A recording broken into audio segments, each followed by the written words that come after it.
Welcome back to Deccan Digest. मैं हूं अलीशा चंद्राकर। असली बी टीम कौन, जेडीएस या कांग्रेस? कुमार स्वामी का कांग्रेस को करारा जवाब। कांग्रेस के कर्नाटक इंचार्ज रणदीप सिंह सुरजेवाला ने पिछले दिनों में एक स्टेटमेंट देते हुए कहा कि जेडीएस बीजेपी की बी टीम है। ये पहला मौका नहीं है कि जेडीएस के ऊपर कांग्रेस ने इस तरह का इल्जाम लगाया है। पिछले इलेक्शन में भी कांग्रेस ने जेडीएस के ऊपर यही इल्जाम लगाया था।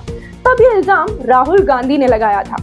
वो और बात है कि राहुल गांधी ने बाद में गुलाम नबी आजाद को भेजकर इसी बी टीम से हुकूमत बनाने की गुजारिश की थी और बनाई भी थी। खैर, बात हो रही थी बी टीम वाले इल्जाम की। जब भी किसी स्टेट में इलेक्शन आता है तो कांग्रेस की लीडरशिप उस स्टेट में मौजूद हर दूसरी पार्टी पर बी टीम का इल्जाम लगा देती है और जैसे ही इलेक्शन खत्म होते हैं तो फिर उसी बी टीम के साथ मिलकर हुकूमत बनाने की कोशिश करती रही है।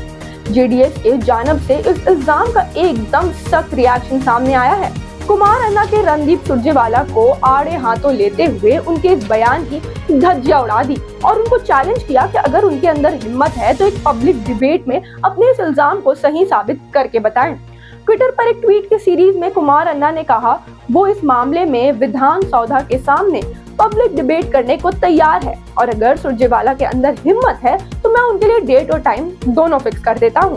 उन्होंने ये भी कहा कि घिसे पिटे इल्जाम लगाकर सुरजेवाला एक मजाक बन चुके हैं। उन्होंने ये भी इल्जाम लगाया कि सुरजेवाला कर्नाटका में अपनी पार्टी को आगे करने के लिए सेक्युलर ताकतों को कमजोर कर रहे हैं। सिद्धरामैया के ऊपर इल्जाम लगाते हुए उन्होंने कहा कि ऑपरेशन कमला को कामयाब करके बीजेपी के हाथों में कर्नाटका को फिरका परस्ती और कम्युनलिज्म के जहर में डुबोकर बर्बाद करवाने वाले का नाम सिद्धरामैया है। सिद्धरामैया की साजिश को गिनाते हुए उन्होंने पूछा कि जेडीएस की हुकूमत को गिराने का टाइम किसने फिक्स किया था? किसने धर्मशाला और कावेरी में बैठकर हमारी हुकूमत और कांग्रेस की सेंट्रल लीडर्स के खिलाफ साजिश की थी?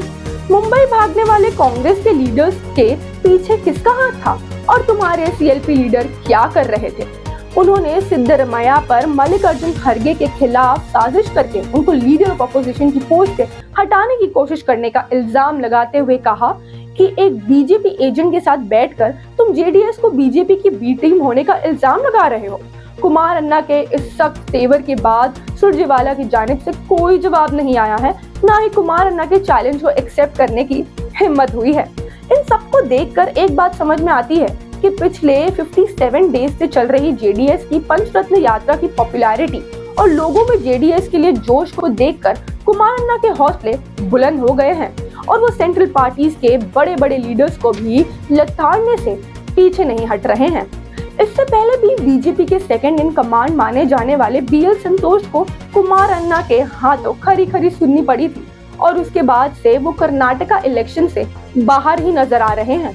कुमार अन्ना के इस क्विक रिस्पॉन्स रवैये को देखकर बीजेपी और कांग्रेस की सेंट्रल लीडरशिप अब असमंजस में आ गई है कि किस तरह से इस कॉन्फिडेंट और रिजर्जेंट जेडीएस पार्टी का मुकाबला किया जाए।